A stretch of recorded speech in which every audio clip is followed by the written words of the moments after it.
Hi, listeners, and welcome back to No Priors. Today, I'll be talking with Tarek Mansour, co-founder and CEO of Kalshi. Kalshi is a recently CFTC-regulated prediction market exchange that's changing how people forecast future events, like the upcoming U.S. election, the weather, the date of arrival of AGI, and the jobs report. Tarek started Kalshi after studying at MIT and working at Citadel and Palantir. We'll discuss what a prediction market is, if it's a threat to democracy, building a regulated exchange, and how Kalshi fits into the broader financial ecosystem. Welcome, Tarek. Great seeing you, Sarah. Thanks for having me. This is going to be a super exciting small number of weeks before the election. Can you please explain to anybody who hasn't been on it yet, what is Kalshi? Kalshi is actually the first legal platform in the US where you can basically bet yes, no on any future questions. The thing that's really cool is we've basically created a financial instrument where the thing that you're actually buying or selling or trading or betting on is not a stock, it's not a bond, it's not a commodity like oil. It's something more intangible. It's actually whether an event is going to happen or not. So on Kalshi, you can basically buy shares of whether it's going to rain tomorrow, whether TikTok is going to get banned, whether Eric Adams is going to get fired as New York mayor, or whether Donald Trump is going to win the next election. Okay, cool. I feel like the easiest way to get a sense is let's make a trade. I'm going to share my screen. Okay, here I am. You got Kalshi? Yes, this is kalshi.com/elections. This is actually our live election forecast page. You can see that Trump is up 55-45 right now, and 19 days left. So we'll see how that evolves. You can go, I think you're clicking. So this is the election market. I'm actually going to let you figure it out. No. I understand here. I think, Trump at 55%, that feels underpriced to me. Let's go in on it. $267. Oh, I have 150 in cash. So I'm going to go all in on this. It feels like a trade I want to make. Let's see what happens. Market closes when the outcome occurs. 2 hours after closing. I'm ready. Did that just happen? Yeah, it's done. Oh, wow. Okay. Wow, you're going to bankrupt me. This is too easy. Yeah, I mean, it's pretty cool, right? So I think the cool thing about this is you can actually also sell it before. So if you click on Donald Trump right now, you can see your position, or on right here, and then you can see your position and you can actually exit it if you want to. So you can sell at 55 if you wanted to. You should now, but so right now, obviously, if you sold it directly, you'd just be paying the spread, paying the bid ask. But if things move, if his odds go up in in a few days or tomorrow or whatever, you can sell it at a profit. The other thing that's actually really cool, and we launched this just now, is now you have a bet on Trump.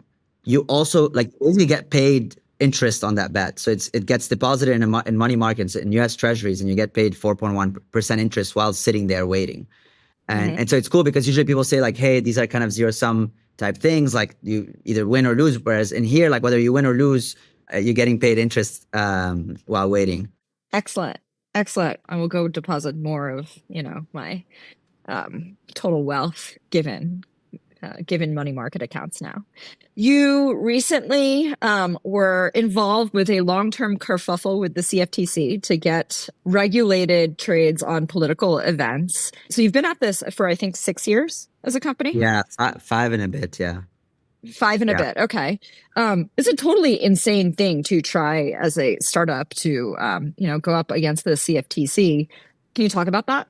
We hold 2 core beliefs. I think one, prediction markets have the potential to be the next large thing in financial markets. I do genuinely think that if you think about it from first principles, people like to take exposure on things. They like to speculate. Sometimes they want to hedge. It could be either betting or hedging. But it feels like the current instruments are a bit you have things you have stocks, that's fine. But you also have options and futures. They're all just so loaded. It's so Wall Streety, and people don't really care. But if you think about it, prediction markets, what they do is they achieve a similar sort of urge, or I think they're targeting a similar market, but instead of these kind of traditional boring financial instruments, you're taking positions on things you care about. I have a view on the weather, I have a view on climate, I have a view on AI, which a lot of people have a view on now. And then you can basically take a stake in that. So I think that 1, they're going to be very big. I think so. And then 2, I have yet to see a financial market that has gone really big without being properly regulated. I have yet to see that in history. It's always like you have to do it legally, safe, compliant. Our core approach from the start is like legal and safe and compliant and trusted first. A bit like Coinbase, how Coinbase approached crypto, and I've always liked their approach. And so before we launched anything, we spent actually, close to 3 years getting regulated upfront by the CFTC. So we've written a lot of the regs. We actually spent, literally 14, 16 hours a day for a year and a half doing nothing else other than writing law and regulations for how prediction markets could be regulated in the US. And we got it done with the CFTC and we got approved. So we were the first actually market in history that actually could do prediction markets legally in the US. So that was step one. The thing that we fought over is that after we got approved, the one thing that they didn't want us to do is the US election. There's just so much taboo. I don't know how to explain it. It's like part of it is Congress. There's a vocal minority in Congress that just hates them. And maybe we can talk about this in a bit. They believe that they're going to break democracy and this is gambling. I obviously totally disagree with that. But it was funny because, our board at first was like, well, this sounds like a horrible idea. Like when Juan and I brought it up to Alfred and from Sequoia and then YC, we're like, hey, we're going to sue the government, our regulator. And they're like, it's never a good idea. It's just a bad pattern. But we took the risk.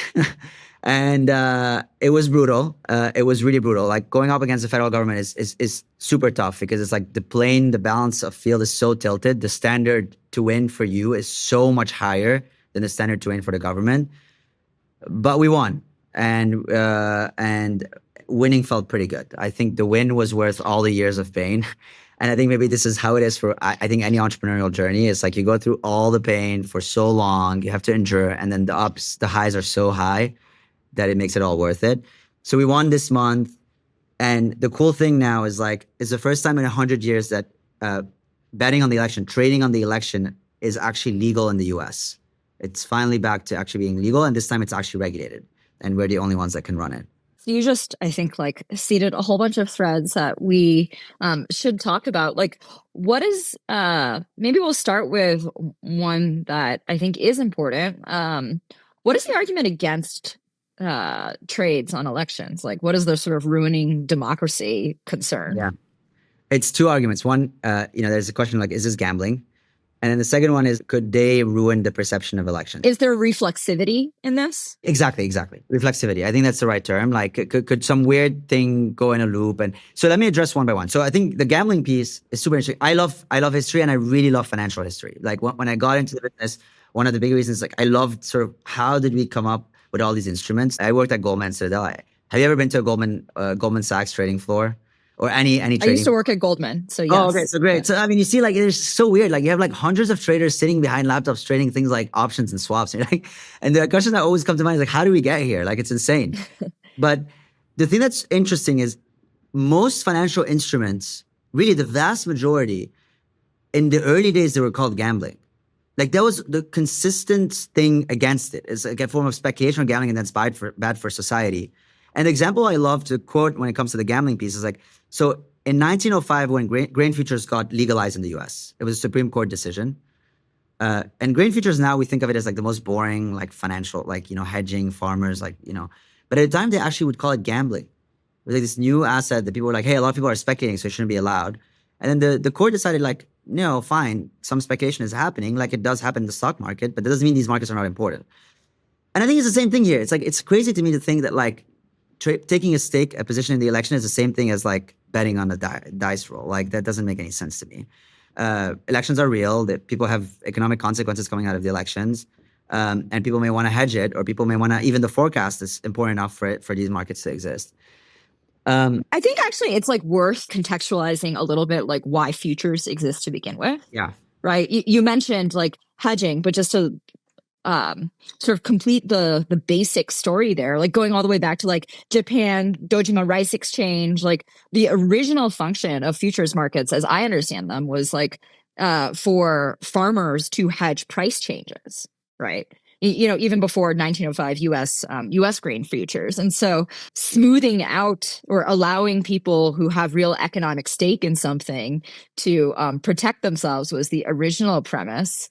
What is the difference between like gambling and trading? So I guess let's differentiate between two things. There's the stock market and the function, why it exists. And by the way, a lot of people, I don't want to make this political, but I have to because my business has been pretty political. But like Elizabeth Warren's of the world would even argue the stock market has a lot of speculation and we should limit it in a variety of different ways. That's a horrible idea. We should not do that. But the reason it exists is capital allocation, right? You're moving capital from people that have it to people that need it, very simply. And that makes it worthwhile to exist. And that's why hedge funds exist. And that's why all these, we have Wall Street. Mm-hmm. The futures market, the derivatives market, where is a bit different. It's not capital allocation, it's risk transfer. Mm-hmm. And I love that notion. I love that notion so much. It's like, it's even more neat. It's like you're transferring risk from people that like have it but cannot bear it to people that don't have it but can bear it. They want to diversify, they want to buy it, etc. And this applies to the example of grain futures or rice futures or pork belly futures, the kind of really old school stuff. And the interesting thing in these markets, like farmers are hedging, like you said, their ability to hedge allows them to have more forecastability. Like, hey, I'm planting a batch now. What price am I going to be able to sell it at in the fall? It makes it a higher quality business to have that forecastability exactly. too. Without it, you have too much unpredictability. And what happens with unpredictability is you have less of these businesses. It becomes a harder business to run, so you get lower supply of grain. So, we just actually established that no grain futures today would have resulted in higher prices for bread. That sounds like a horrible thing for society, actually. It's a good thing that we have them. Now, that is different from gambling, right? Like grain prices or hurricanes or Brexit happening or not, or election, Trump versus Kamala winning, that's a risk that exists already. Right? Like, it's not like you and I are creating this risk so that we can bet on it. This exists already. And some people, like if you run a climate tech company, you're obviously better off if Kamala wins than if Trump wins. If you run a crypto company, you're better off if Trump wins than Kamala. You have a real, tangible binary risk that you may want to insure against. That's very different from you and I going and doing a roulette spin so that we can speculate. That is an activity that's recreational. That I don't have strong views on gambling or not. I think people should be able to do whatever they want with their money, but that's different. That does not have benefit for society that go beyond just having fun, right? Mm-hmm. And so, yes, I think hedging is a core pillar, but then there's actually another thing that people don't talk about. It's called price basing in these markets, which is it gives you an indication of price, mm-hmm. right? Like farmers without a futures market have no idea what this thing is going to sell for in the fall. The futures market actually gives them an indication of what it's going to sell for. And I think the prediction markets take it a step further. It's actually the price is equal to probability. It's even cleaner. It's like, who's going to win? Right now it's saying 55% Trump. Is TikTok going to get banned? I forgot right now. I think by May it's like 35%. Doesn't look like it's going to happen. Like you're pricing the future. And I think that's another really neat concept, because if you price the future, then you're smarter, right? Like you can make better decision about what's going to happen. If you're a TikTok creator, now you're not going to, whether the likelihood of TikTok getting banned is a life or death situation for your business, basically. They are related. Yeah. Right. I mean, I have graduated from poker to informed investing. There is speculation in all markets. That's a fact, right? Mm-hmm. And speculation is like you're putting some money to make more money, and it's something you don't really control. Without it, you don't get a liquid market, right? If people don't have that, they're not doing that, the market is not going to have any activity. It's impossible. And so that's been a kind of rule of markets. Like you have to have speculation. You have to have some of the degens. You have to have some of the informed. You have to have a little bit of everything to have a vibrant marketplace. People love to speculate. So we started different forms of speculation / betting / gambling before we even could write. Most people don't know this. We actually used to play games. Like we used to do it with rocks, and then, people get a reward if the rock comes your side, and you pay something if it doesn't. And that was before we had actually like a language. It's probably something related to evolutionary psychology. It's interesting because when you confine it to I'm placing a bet on Trump, or I'm placing, I'm betting on something specific, sure, you kind of, we grasp as like this is people betting on something. But I think like if you broaden it a bit more to life, like we are constantly making decisions where we're risk adjusting, we're taking risks. Sometimes not taking the risk is another form of risk. Like life is risky. You walk outside, you might get hit by a bus. You're taking a risk by walking outside every single day. I believe we have been conditioned to risk taking. Humans are conditioned to risk taking. This thing that Nassim Taleb talks about when you're evaluating risks. Like your grandma is better than most data scientists. Have you ever? No. Explain. So basically, there's this whole thing in like measuring risk, where unless you're talking to like a PhD or a research lab that's extremely specialized in a very specific form of risk, asking your grandma is actually a better rule of thumb than actually doing any data analysis. Like COVID was a typical, like you had a bunch of people, like the midwit meme, like they did a bunch of analysis, like, hey, COVID, and it's probability of you dying is lower than a bus and whatever. And if you ask your grandma would be say like, hey, wear a mask or stay at home. I guess there's two insights. One, generally speaking, don't listen to data scientists. Data science is mostly bullshit. Health papers and stuff like most of them are just total garbage. What makes them garbage?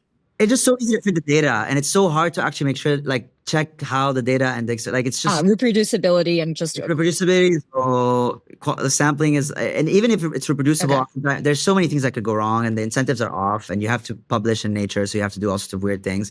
It's true that grandmas are surprisingly good at risk management. They have a very good intuitive understanding of risk. Humans, we've evolved to be fairly good with risk, actually.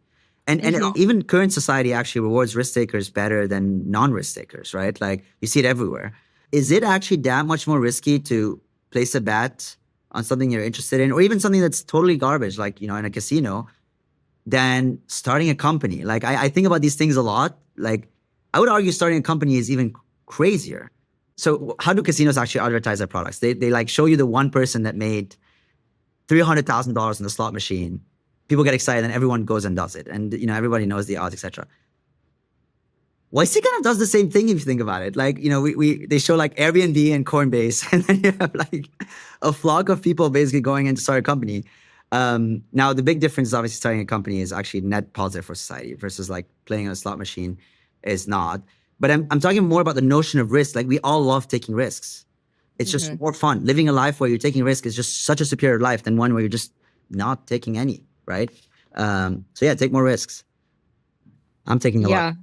I believe generally the principle, I think it depends on what the profile of risk is. And I think Nassim Taleb is fundamentally pretty conservative or, technophobic in some ways. And I'd be like, hey man, like, I am investing in AI.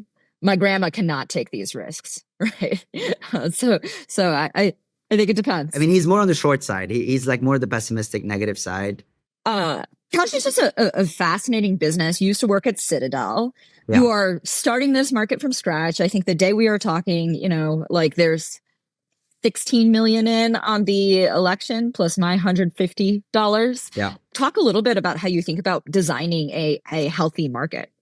Yeah, I mean, we just launched the election. We're obviously launching pretty late because we just won the lawsuit. Yeah, the markets just take time. They need catering, they need watering, but they grow, and they're growing. I mean, actually, we're growing, like, I think the last 2 days have been like 6x day over day in terms of like signups and in terms of volume. So it just takes time, but I think it's ramping up very fast. Exchanges are notoriously very difficult businesses to build. They're some of the hardest because you have the marketplace angle, which is always hard. And exchanges, like, you have to bring in the liquidity, and that's really hard to ramp up and takes a long time. How do you think about retail versus like large market makers and institutional investors? I think of it as more of falling on a spectrum that goes from like lots of trade, small size, to less frequent trading, but big size. So I think the way that the market evolves is like, because we have lower liquidity now, we target retail, and then we scale our liquidity as we scale with retail, and then we scale the type of customer over time. You build an initial layer of liquidity, and we already, I think, have that at Kalshi, where like now we have this community, this very dedicated community of people that forecast these events, they price them, and then as they price these different events, like, will it rain tomorrow? Is climate change getting worse or better? Is COVID gonna come back? As you price them, the mere fact of getting a price, you can ramp up liquidity. You can get more and more liquidity over time, and as you get more liquidity, you attract the large institutions that may, if you're a big institution, you want to hedge against cyber risk or a new bill that may pass in Congress that you hate or other.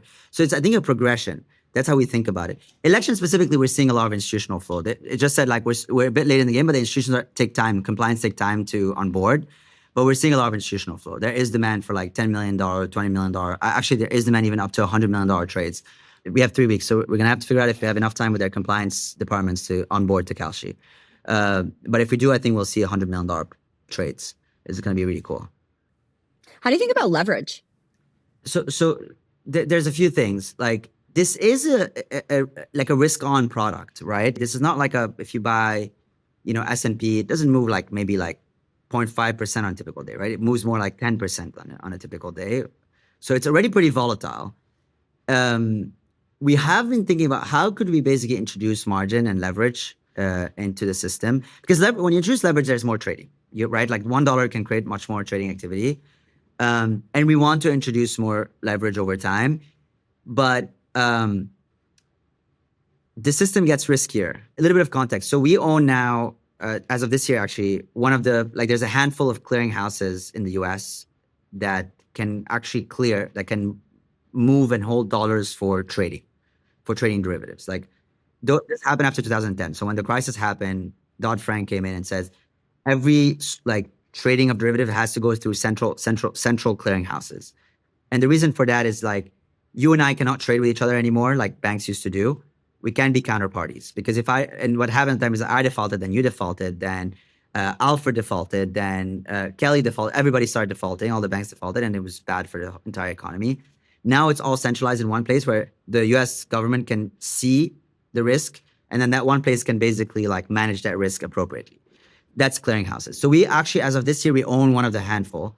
The question is, like, when and how do we introduce the ability for people to take positions without putting all the cash up front? But now you're introducing credit risk, right, into the system. I want to do it. I want to do it with the next maybe 12 to 18 months. But we're going to have to get really smart on sort of like, okay, if Sarah shows up to the exchange, like, how much leverage should we give you? Should we let you do 10 to 1? Should we let you do 100 to 1? Should we let you do only 2 to 1? That becomes, like, that's a tough question to answer, actually. Yeah. I mean, it feels like there's a lot of decisions to make there, right? Yeah. Guaranteeing trades, enforcing margin requirements, exchanges and clearinghouses are very complex. And so if you think about what's a good, like maybe the 2008 futures bubble, like there are versions of this that are less healthy, and also like speculation is going to exist in any market, and people want liquidity, right? So I think it's a really interesting problem to go solve. If you add leverage, I mean, if you let people just do it without pre-funding, you definitely expose the system to risk. Again, like, risk is fine. We just need to figure out how to manage it. And I think for us, like, this is one of those things, like, where the government is actually very, very tough on us and clearinghouses to do. Like, we really need to be kind of really buttoned up to get this done. And I think we'll do it. I think we'll just have a lot of work to do to get there, because things can go really wrong when they do go wrong, right? Yeah, I mean, 2008 was pretty bad. Maybe like just thinking about, the coming election, how should people think about prediction markets versus polling? There's a lot of confusion around this. Polling is asking people who they're going to vote for, right? Like, so assume you can go you can survey every single person in Pennsylvania and then ask them, who you're going to vote for. And then you count it all up, and then you get that Trump is 51% of people and Kamala is 49% of people. Then it's guaranteed that Trump is going to win Pennsylvania, right? Like, that's a guarantee. Now, obviously, polls don't work like that. Polls are biased. A lot of them are biased. You should not trust most of them. There's a few that you can trust, but assuming the unbiased ones, like, they don't survey everyone in Pennsylvania, but they survey a good sample, hopefully well done. And then they tell you, we think that it's going to be 51-49. The 51-49, that 1% difference of polling that Trump has over Kamala, that's definitive, right? That's Trump winning. That's like, if the poll is reasonably accurate, prediction markets are not doing the same thing, right? Prediction markets are just pricing the odds of Trump versus Kamala winning, right? They are they're just giving a probability. We think there's today right now it's 55% chance that Trump is winning. That does not mean that Trump is up 5% on average over Kamala on the polls nationally. That's not what it means. The other thing that people need to understand is that if Trump polls 1% higher than Kamala or vice versa, prediction markets are more volatile. They're going to move more than 1%, right? They're going to give Trump a higher probability or Kamala a higher probability based on the polling. So people are misinterpreting the data and like people say like, oh, like Trump has a 10-point lead or like 8-point lead over Kamala. That's incorrect. That's not what the market is saying. Trump does not Trump now is more likely, like, it's a coin flip, but it's a biased coin flip that's biased towards Trump to win. You're still flipping a coin flip. It's slightly more likely to go heads than tails, but it could still come tails. And people are, I think, really confusing that. And you see it right now, right? Over the last week, the sentiment, people are misinterpreting what these prediction markets are saying. I think people maybe don't understand odds that well. There's some education we need to do. Yeah, well, because there is pricing, not just prediction, right? Correct. Yeah, I think you can kind of assemble this from different events on Kalshi now, but I want to make this is just a random feature request for you. I want to make $1 million event trade. That is, if there is disruption in the Middle East before the election, more money on Trump at up to these odds. I want a conditional event trade. By the way, that's not a political opinion. That's just That is a fact. it's a trade. Yeah. But I think conditional markets are actually the next one of, so internally also, most of our engineers really want conditional markets ASAP. We want to do them. I don't know when, but definitely in the next few months, we're going to do conditionals because I really love conditionals. Like, I love this idea of like, you basically what you're saying is like, and it's a question that people ask, like, is the Middle East war a good thing for Trump or a good thing for Kamala? I mean, and who does it favor? And then you can extend that to a lot of other interesting questions, right? Like, if Trump wins, what will happen to GDP? What will happen to inflation? If Kamala wins, what will happen to GDP? What will happen to inflation? And you can extend that to everything, right? If candidate X wins, what will happen to crime rates? What will happen to S&P? What will happen to trade tariffs? Like, conditionals actually are so neat because it's all about incentives, right? Like, markets don't lie. That's the beauty of markets, right? Like, markets don't tell anyone what they want to hear. They don't tell anyone what they don't want to hear. Like, markets just do their thing. And the reason they don't lie is there's money on the line. You can trust one thing in this world is people like making money and they do not like losing money. You can trust that. And as long as you trust that, markets do a fair job at doing this, right? Like, can I ask a question then in the like very specific context of this one market? Is there a level at which you'd say that Kalshi is better at predicting the outcome of this election than all polling from a liquidity perspective? Or are you just like, we're there, like it's de minimis scale? oh no, we're definitely there. We're definitely there. You Okay. should definitely listen to prediction markets. I think Kalshi is unique, even compared to other prediction markets, is that it's Americans and it's regulated. So that there's no weird thing going on. There's no foreign influence. There's no tampering. There's no wash trading. Like, it's all here. It's Americans. There's regulatory oversight on top of it. Like, government is overseeing everything. So Kalshi has this unique thing, and there's institutional adoption. So it's not like there's no, because people ask me, like, do you have a crypto bias or do you have a Trump bias? The answer is no. Like, we have large market makers like Susquehanna, SIG, and a few others that are confidential. And so I think actually Kalshi is a pretty accurate gauge. Right now, 55% is what I would call fair value. That's the correct odds of Trump winning. That doesn't mean Trump will win, but Trump is more likely than not to win right now. So I'll give you a few examples. Like, we have been the most accurate forecast for inflation over the last 2 years, which is really hard to forecast. Like, we're better than Bloomberg. We're better than the Economist survey. Wall Street is starting to use us instead of any other alternative. We predict the Fed decisions better than anything else.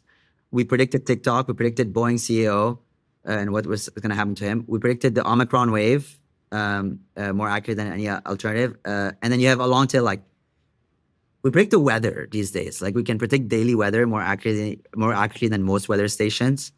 And it worked. It just is really. there any intuition for that? Like the rest of it, I'm like, oh, you can have more, like, the market has the data, right? Like, the weather one, I'm like, man, I've looked at weather modeling and it's a very hard problem. Like, how could that be true? Here's why. So weather, and the other one is earthquakes. Actually, we also predicted, we did a good job. Like, there was the tsunami or the earthquake in Japan, and we kind of did a good job predicting like when and how a next one will hit. Earthquakes are obviously insanely hard to predict. You cannot do it. But what I say, like, the statement I made was not like we are always accurate or we're super accurate. The statement I made is like we're more accurate than alternatives. And the reason is actually very simple. It's like, okay, let's talk about earthquakes or weather. Earthquakes, right now the alternative is like you go to an expert and the expert makes a prediction. That's it. And if the expert is wrong, there's no impact, like no consequence. And if he's right, he'll gain more followers on Twitter and people are going to want to listen to him. Great. When you open a market, this expert that may have an opinion, but there's also a bunch of other experts, maybe also a bunch of random, people that read the news and are interested in earthquakes. If you bring them all into a marketplace and you incentivize them to actually be right, what they're going to do is scout for information on the anyone that can find information and then trade it into the market, bring it into the market. That's what markets do so well, right? Like, they do what we call information aggregation or dissemination. So you go and do research and then bring it to the market. And then if enough people do it, you get market efficiency. You get an efficient pricing. And if it's not, then someone who's smarter that has information that disagrees with the market is incentivized to come and trade against it to bring it back to efficiency. So that's the intuition, right? It's think of it as like wisdom of the crowd plus skin in the game. You combine those two, you actually end up having it's like a better mechanism to forecast anything than like trusting anybody saying stuff on TV, essentially. Uh, and that's why it works for the weather, because people are incentivized to be right. They want to make money. What is the process to add a new market to Kalshi? It takes 24 hours now. So that was actually a really difficult one because our first market that we ever listed took us 18 months. And that's what it takes other exchanges. Like when CME wants to trade a new grain future, S&P future, it takes 2 years. We had to shrink down the tech, the regulation, the ops for that. And now we literally just compounded over time, and now we can do it in 24 hours. So a lot of our team comes up with markets, like what's trending, what's viral, what are people talking about. But 50% of our markets actually come from our users. So we have this thing called Market Builder on the site and the app, where people can just build a market and make the case like, hey, I think this should be up. And then we list it within 24 hours.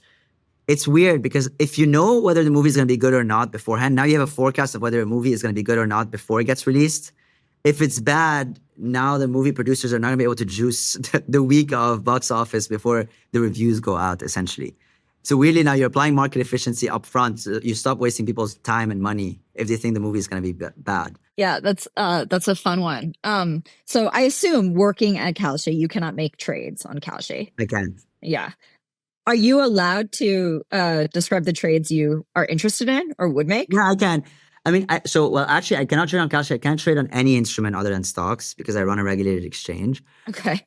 Yeah, which kind of sucks. But oh my God, there's so many that I like. I would definitely participate in anything that's around like a year-long economy, like what the Fed interest rate is going to be and inflation.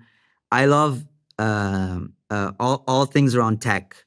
So I love actually like forecasting whether CEOs are going to be around for the next year or not. And we have it for all major tech companies. What tech CEO do you think is going to be out by the end of next year? So I don't think that way, actually. I think, so Okay. right now, for example, I don't think like yes or no necessarily. I think what's underpriced.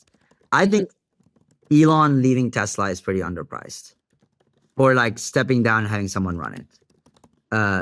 Like it says, you know, I mean, now that this year is close to done, but 2% chance, like 1 in 50. I don't know. You think it's higher than that? Yeah, like if Trump wins and assigns him to be secretary of cleaning up the government, like I mean, this is not financial advice. Like this is not, but this is me personally. 2%, 1 in 50, like sounds too low. Like that like, and that's a 50x multiplier. Like, yeah, I think the odds are more closer to, personally, I think like closer to 15%, 15, 20. So that's one. I think people like, these are really hard to price. So people like misprice those quite a bit. And then I would also like probably do, I would do weather. I've never understood the appeal, but now I understand it a bit better. It's so cool because you can do it every day. So it's repeated game and you can get better every day. And I love that. That's cool. Where does the information come from weather? Where would you begin? I've heard from some of our users. I know there's a team that scrapes satellite data. They actually figured out how to get satellite data and like,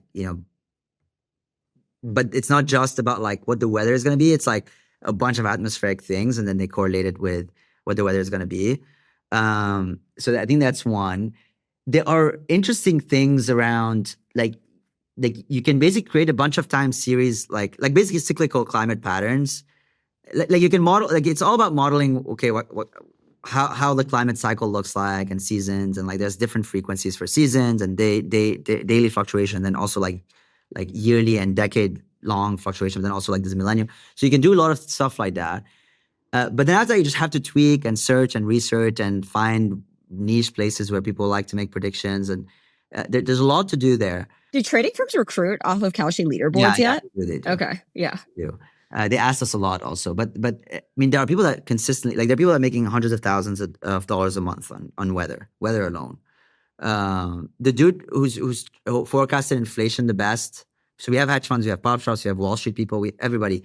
There's the best forecaster over the last 18 to 24 months is a random dude from Kansas.